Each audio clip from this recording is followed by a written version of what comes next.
Well, welcome, men and women, to the Creole Collective podcast, where we love to, Children, animals, everybody, welcome. yeah, especially animals. Yeah. Some of Somebody's dog is listening to this right now. It's got to be a German Shepherd, just totally stoked about this. We're off to a good start. We are.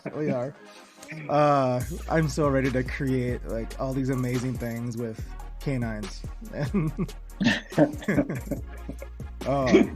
Three people just quit listening, went on to another podcast. Yeah, exactly. See ya. I'm out of this. My kids actually gave me this a little. Can you see this? You can't see this, listener, but Mike and I are in a video while we record this, and this is a Roadrunner.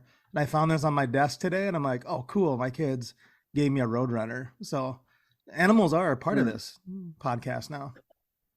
Yeah, they are. That's like your nickname, Roadrunner. It could be. Creating, yeah.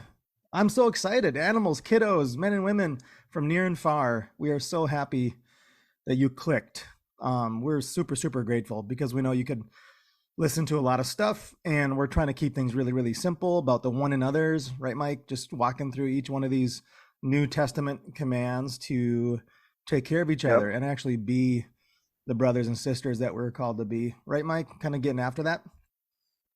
Absolutely, man. Yeah, it's critical. Mm-hmm. Yeah, and if there are some German Shepherds listening, this one's for you.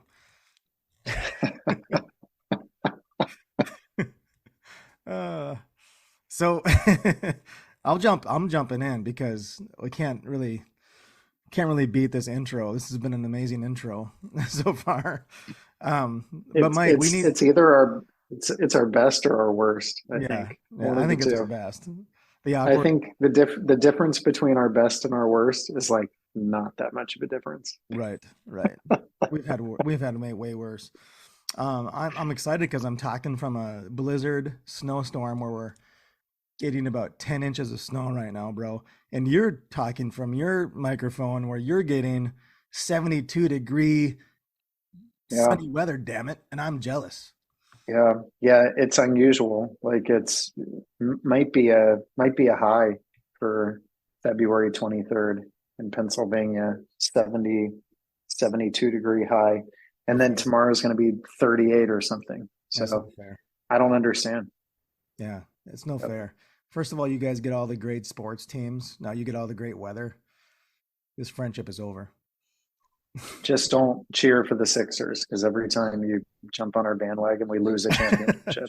So it happened with the Eagles. I need you to pull for the Suns or something. Okay. All right. I'll cheer for Phoenix. Go Kevin Durant. Hey, Mike, I am excited. You know why? I had no idea. Probably a lot of things. Go for it.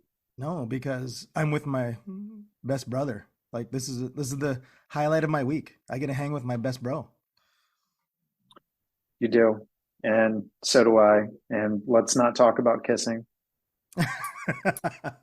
All right. I'll keep this one PG.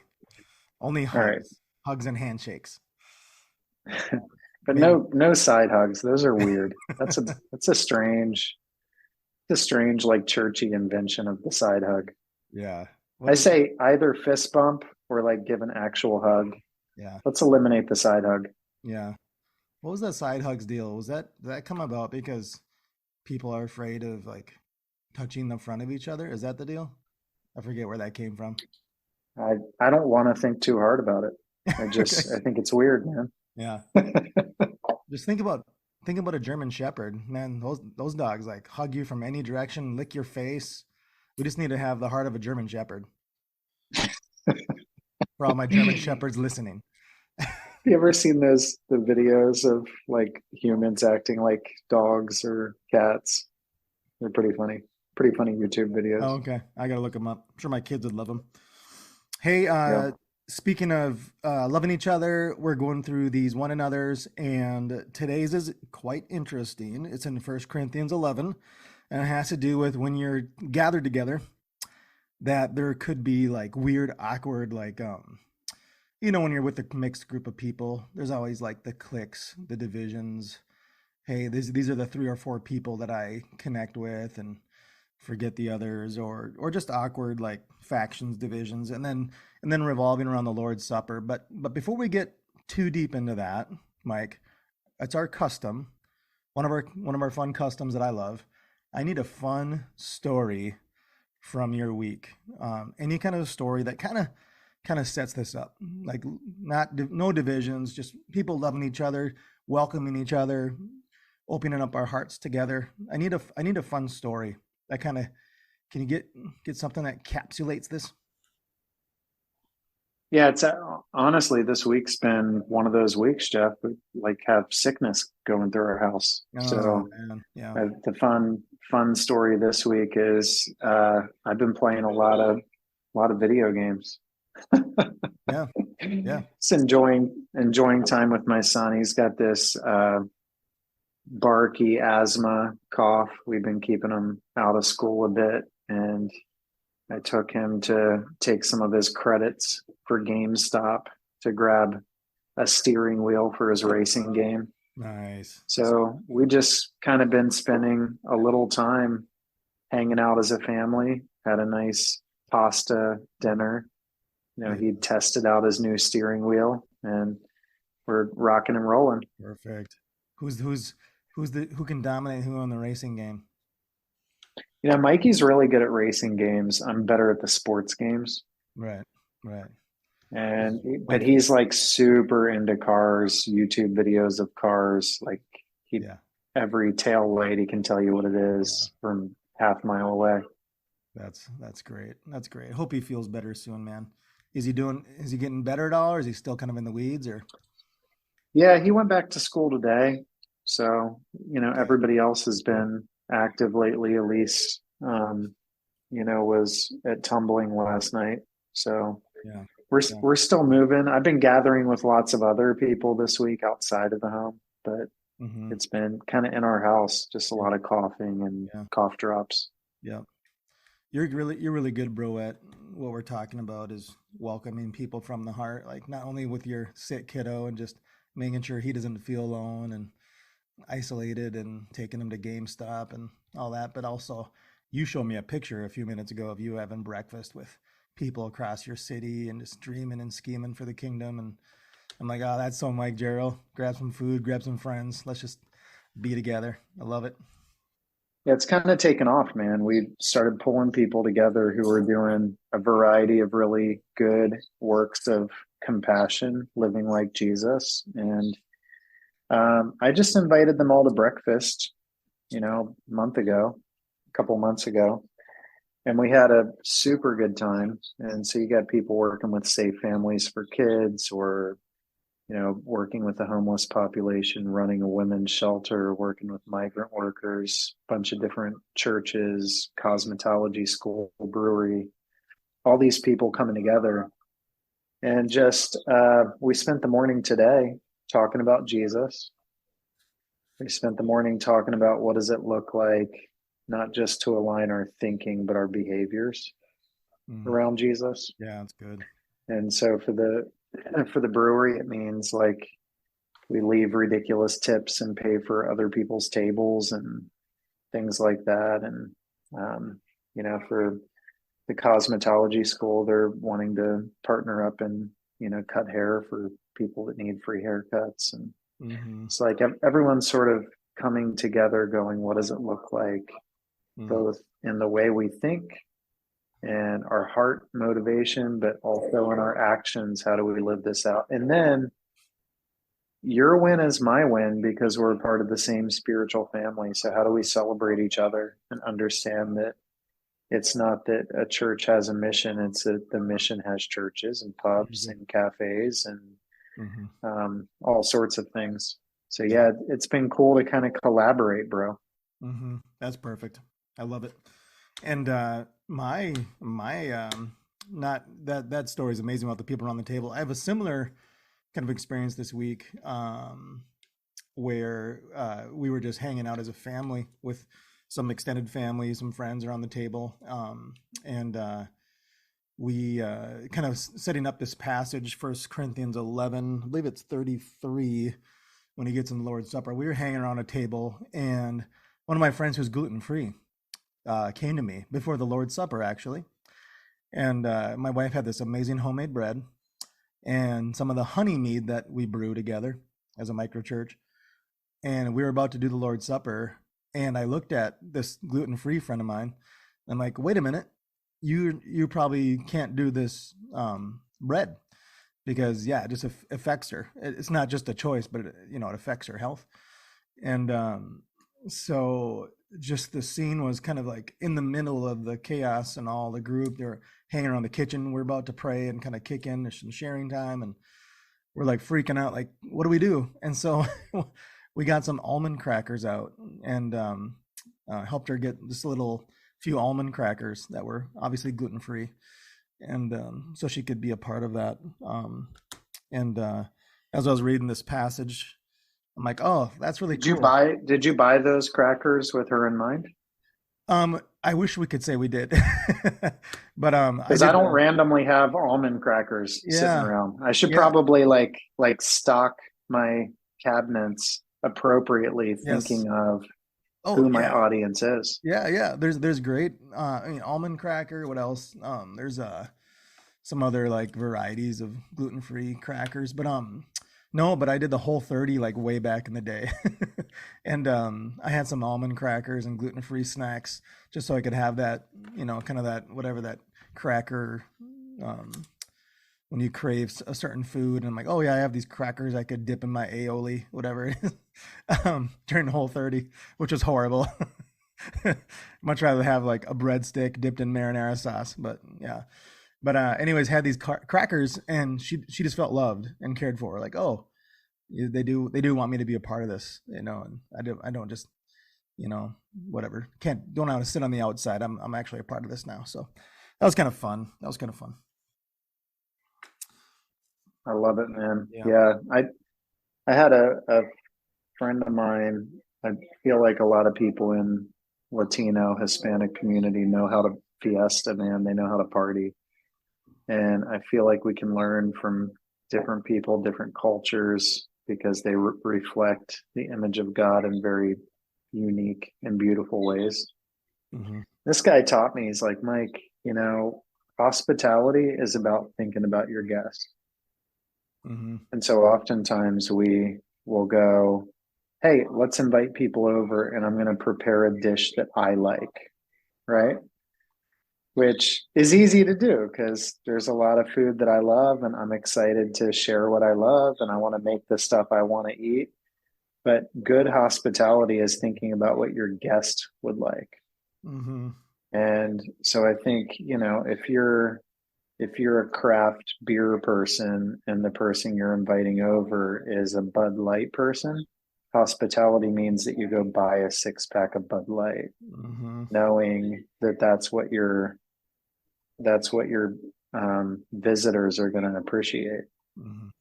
And so I think we got to think about the people around us too. And you got me thinking about that with I don't know, whatever kind of crackers, almond crackers that you talked about. Like, think about your audience. What do people enjoy? And what does it look like for them to feel valued and at home? Hmm. Absolutely. Yeah, and the context of this is a dinner, right? It's a party. It's whenever when someone represents the Lord's Supper. I always like joke because I grew up in a tradition where we called it communion, and so you think like set the sacrament, like the small little morsel, like the small little wafer, the small little cup, but that's not the context of this. This is actually a dinner, a Jewish dinner, which was like feasting and a party, and in the greatest sense of the word. So yeah, We well, did it I'll this morning over our breakfast, Jeff. Over right, our yeah, breakfast, we looked at everyone and said, okay, for our prayer, I'd like everybody to share just one word where you feel messed up, where you don't feel like Jesus.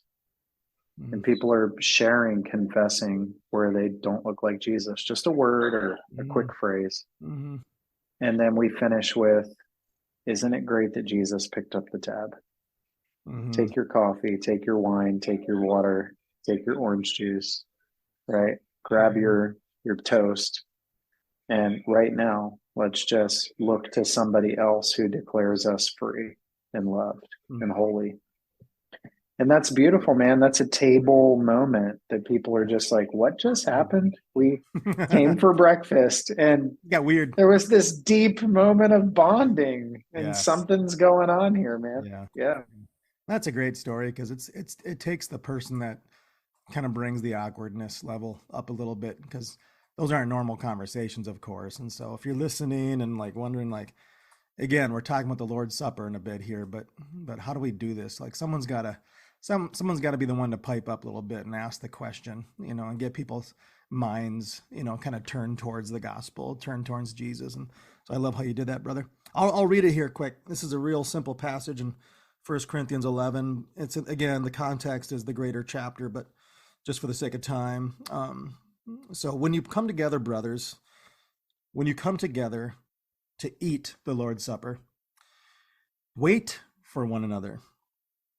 If anyone is hungry, first let him eat at home, so that when you come together, it won't be for your judgment.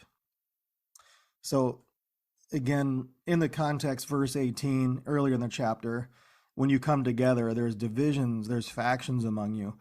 Verse 20 through 22, you're humiliating each other. You're despising the church when there's these divisions and overlooking people and not waiting for each other. One of you is drunk and another one of you goes hungry. What's the deal when you're eating your supper together? And then verse 27, you're eating and drinking in an unworthy manner. And then that's where in 33, then he commands them to wait for each other. So Mike, first take on this, what's Paul, through the Spirit of Jesus, what's Paul getting after here? Yeah, I mean, I think Jeff, one of the core most important things we can do is come around the table not as people that are trying to pretend that we're impressive, but as people that are broken, that we're chief confessors, that we admit that we don't have it together, and that together around the table in our humility and our unimpressiveness, like we find common union, we find communion. Yeah. Because we're looking to someone else who is our hope, who is our life, who is our salvation. Mm-hmm. And so we all come as beggars, man, breaking bread together and toasting to the grace of God. And we need to do that, man. So I think if there's some sort of, it's not a ritual, if there's some sort of unforgiveness or problem or issue in your heart that's dividing you from God or others, like don't go through ritual, man. Like go be a peacemaker. Yeah. But it's an opportunity for us to be humble and broken and united together as a people under Jesus, who is our hope. Yeah. When you were talking, I just wrote down the phrase came to my mind because of what you just said. The table is the great leveler. It's like no one's taller than the next person. We're all sitting around this table and we're all dependent on this food to nourish us. No one's higher than the other. No one's lower than the other. So wait for each other to come to the table, and I love that picture. Yeah, for sure. I mean, we've got to, I think you're right. The table's a great equalizer because when you say basically at the table, who here is without sin? Where are you broken, right? I think it's ironic. I think it's a bit of irony that you get you don't want to, if you have sin, right? You don't want to take communion. You hear that kind of language that people talk about. Yeah. Everybody has sin. The idea is that we come and we lay it all out. We confess our sins to one another, and then we eat his flesh and drink his blood because he is our life. And so you come together as broken confessors that are finding life in Jesus. The only thing that I think would prohibit us from breaking bread and drinking wine is not being willing to admit our own brokenness and sin and shame. It's holding on to our bitterness, hate, grudge, anger, pride, ego, You just come broken, man. That's it. Right. Like the only thing you need at the table is to be broken. Hmm. That's it. Yeah.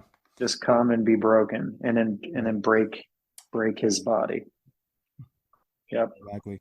Yeah. One of the other verbs there is to examine yourself. And what you're talking about is the perfect kind of opportunity to do that is when you're in the moment, you're resting, the meal's being prepared, you're sitting around, you kind of look around the table or around the room or patio, porch, whatever, and you have that moment to get a little awkward, but it's a good kind of awkward where you examine yourself like you did this morning with your friends.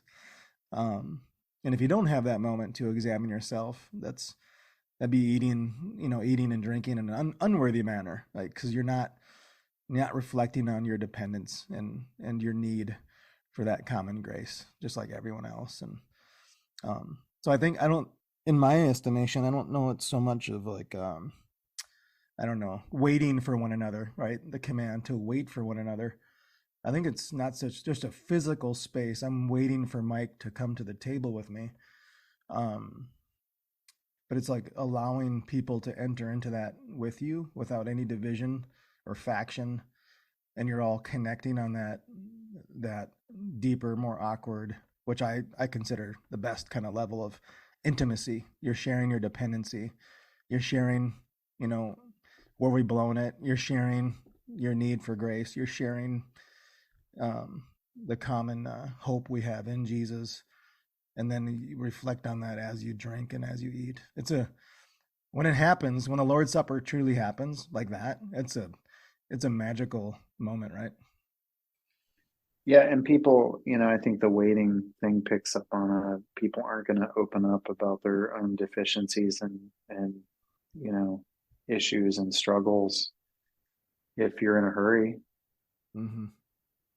Yeah, yeah, There's got to be some room to breathe, some dead space in between, some contemplative, reflective moment mm-hmm. where we Yeah, wait for each other, yeah, in order for that stuff to surface mm-hmm. and for us to get honest about what's happening. And I think a huge reason why we don't introspect is because we don't take time to breathe and to wait. Yes, We're absolutely. just so busy and Mm-hmm. distracted and Mm-hmm. and uh, um, Let's get through the program. entertained. Yeah, Yeah, man, yeah, we're entertained. We fill every dead moment, and so there isn't time to allow God to be like, "Hey, that's mm-hmm. not right. You've got to change that. Yeah, I'm inviting you into something more." exactly. The word to wait, the Greek, just being like weird Greek looker upper guy, but welcoming from the heart. That's the Greek there. And so welcoming someone from the heart, that's that's the goal. Does my heart recognize the presence of another heart, another soul? So I contend it's not just physically waiting for someone, it's waiting for someone's heart connection. And so we're making sure we're making the heart connection with people as we're practicing the Lord's Supper. That's hard to do when you're with like a huge group of people that you barely know. That's hard to do when you're just at an event or something where someone's handing out the little thimble of juice or the little wafer. Um, I think Jesus wants. I mean, he modeled it right with the 12 and whoever else was in that room. Like he wants an intimate dinner. That's my take. That's my hot take. What do you think? Yeah, and I think that we just have this tendency for um, achievement. Mm-hmm. So I wanna grow. I want to change things. I want to make adjustments. I want to put into practice some new habits, structures, ideas. I want to progress and achieve. We have that mentality, and we have that mentality with faith. Mm-hmm. So when things are off, that's why we tend to go toward advice. Mm-hmm. Well, you change this, switch this up, add this, adjust this, put this into your calendar. Mm-hmm. Make things different, because we're achievers, man. We're progressors, we're movers, we're doers. Mm-hmm. But I think that so much more of the transformation that we want to see happen is going to come out of just confession, Mm-hmm. Yeah. humility, vulnerability, communion, and confession is going to lead to more transformation in a person than like the desire to progress and to fix ourselves. Mm-hmm. Yeah. I love that. Maybe that's why I love meals so much, because you can't do like, you're not like, you come to a meal table, you're not like, we're not, what's the word? I'm not like performing anymore. I'm kind of putting all that down off to the side, and I'm just enjoying a meal with someone. It's very non-productive, which I love. It's very anti-productive. Like you literally, if you invite someone for lunch, you're telling them to take a break from everything else just so I can spend a moment with you. And I love that's baked in to what Jesus is talking about here. I just want to share a moment with you, and I want to hear your Mhm. heart, and I don't want to produce. Like that's kind of even counter what we would consider modern day discipleship, right? Like I got to get you through Mhm. my program or my steps, or here's the agenda, Mhm. or here's the workbook, here's the you know. So I love how Try, he breaks try, that up. try, try it with some people, Jeff. Like not just the meal, but invite some people that you're trying to shape on a spiritual level, and say, "Come and sit with me." And when they sit with you, say, "We're not going to do anything. We're not going to say anything. We're not going to look at our phones. We're not going to talk. Hmm. Yeah. Just be here. Let's do nothing. Let's Hmm. just be present with Hmm. God and with each other. Yeah. And we're not going to fill it with meaningless dialogue. We're Yeah. just going to sit here Yeah. and watch. Like, I bet you don't last 40 seconds without people getting really uncomfortable because they don't know how to do it. Hmm. Hmm. Yeah. Even when we try to like throw a party, it's like it's got to have some kind of, like, I'm not just gonna come and have a play some games and hang out. Like it's got to have some. Why are we doing this? What are we what are we getting together for? I love it. I love how Jesus just is the antithesis of productivity, and Hmm. like he just loves these guys and gals. I believe there's some gals there too around that Lord's Supper table, sharing his heart, just pouring his It's heart out for it's people. why the Creo vacation is such a value for us. Hmm. Is we believe that it's deeply spiritual to do nothing, Hmm. Yeah. to, Yeah. to come together with no agenda. I mean, sure, we could go see a comedian or get on segways or sit by the beach and throw football and whatever and do all that. Hmm. But you need to come without an agenda, Hmm. just free to be alongside of other people, free to rest.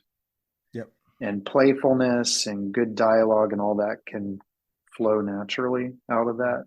Hmm. But we got to create spaces that aren't just we've got an agenda and a Hmm. big bullet point list of stuff we got to achieve. Hmm. I Yeah. think people are frankly just tired of that being at every environment they go to. Right. Right. Hey, Mike, we exactly right. I think what all these different environments where we're so pent up with expectations, and just laying those things down over a meal, that would be a great first step if someone's listening. Just have a meal with a few friends, and trust the Holy Spirit just to bring that welcoming kind of spirit into that.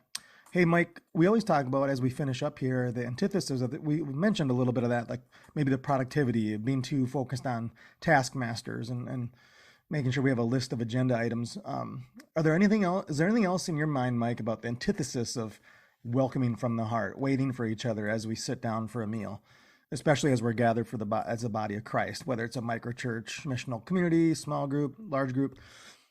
Any other things rattling around in your head about the antithesis of what Paul's asking us? What's the opposite of waiting on each other, welcoming each other from the heart?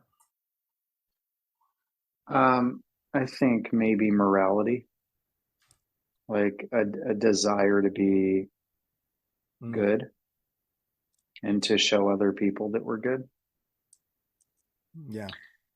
And, I think it sounds healthy and right on one level, yet Jesus doesn't, whenever the conversation about good is brought up, Jesus always changes the conversation to perfection, Hmm.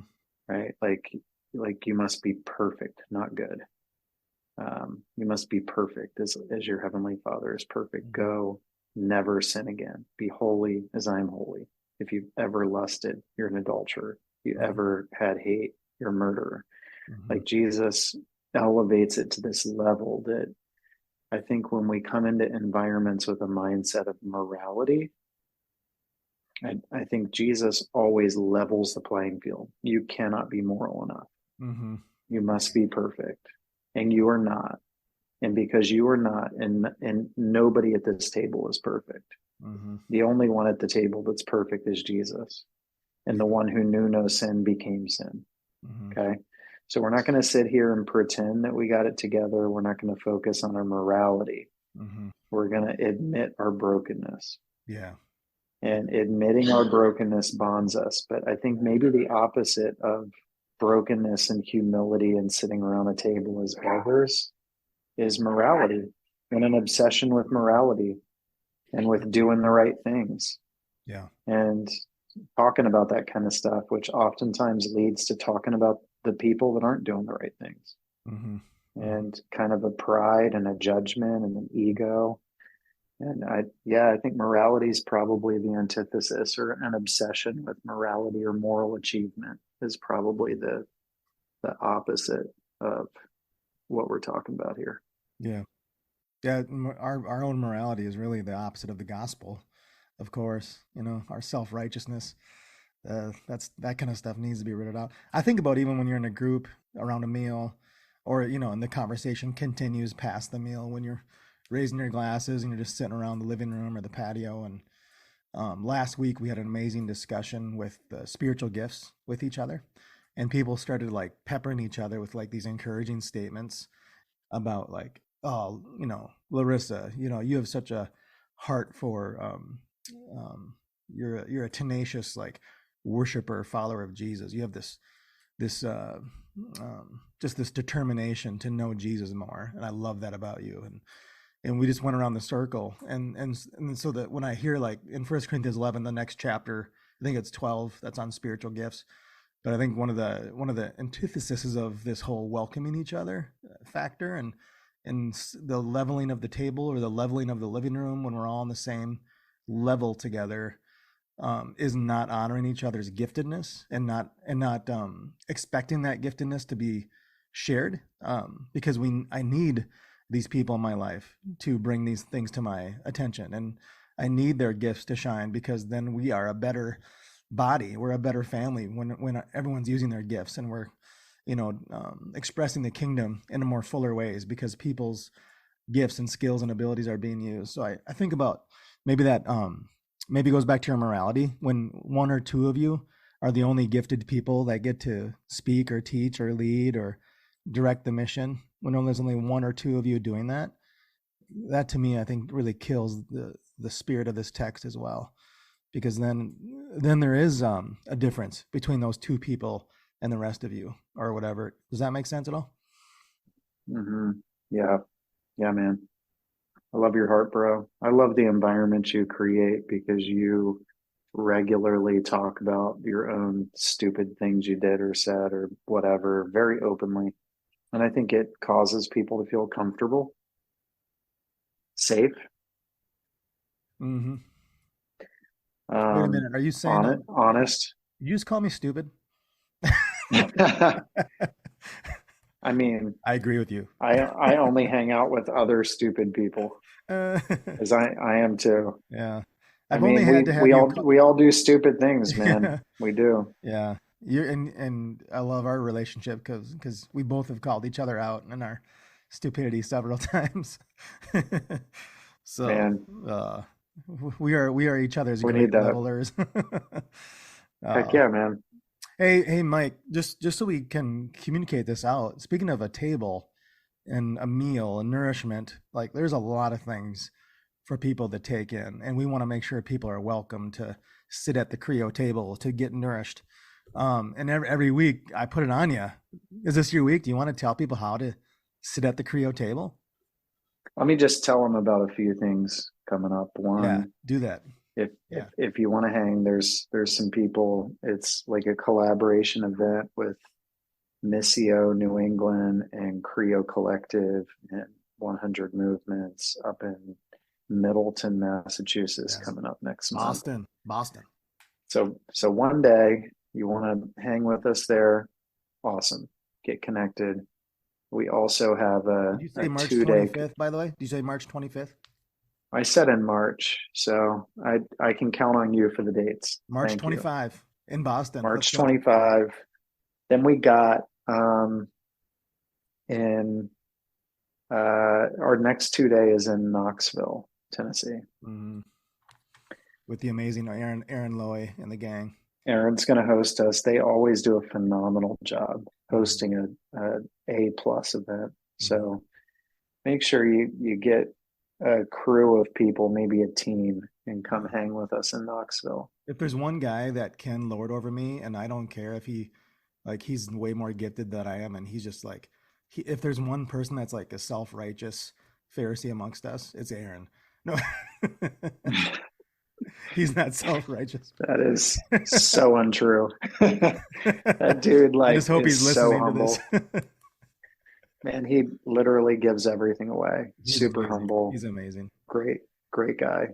But if there was a version of a Pharisee that I just allowed to lord over me, it would be Aaron. he's you guys will love, and he's smoking a lot of meat right now. Oh my goodness. So I'm hoping we get some of his good food when we get down there. Yeah. He's amazing. Yeah, and then we have another webinar coming up next week. We got a big name on that. Who's hopping on that, Jeff? Yeah, we had just had Lucas Pulley from the Underground, and then next time we'll have a conversation about that this week, right? So that's going to be amazing. And then, and then the next webinar we have coming up will be John Rittner, right? Rittner, yeah. We have John Rittner. Yep, Rittner and then coming up. Is Jesse Cruikshank doing the one after that? And Jesse Cruikshank with her new book on discipleship. That's going to be amazing. All kinds of fun things, Mike. No, it's super good, man. You didn't want to give him the website? Do it, Jeff. You got it. Okay, it is. We have an amazing website, and you'll be blown away by our productivity on this website. It is creocollective.org/create. So jump on there. Honestly, men and women, if you're listening with your German Shepherd or without your German Shepherd, you need to be a part of this. Let's get together. Let's connect. Thank you, Mike, for joining us today. Thank you, brother. Love you. Have a great day. And you guys have a great day as well. We love you guys. We'll connect. Love you too, buddy. Yep. Bye. Later.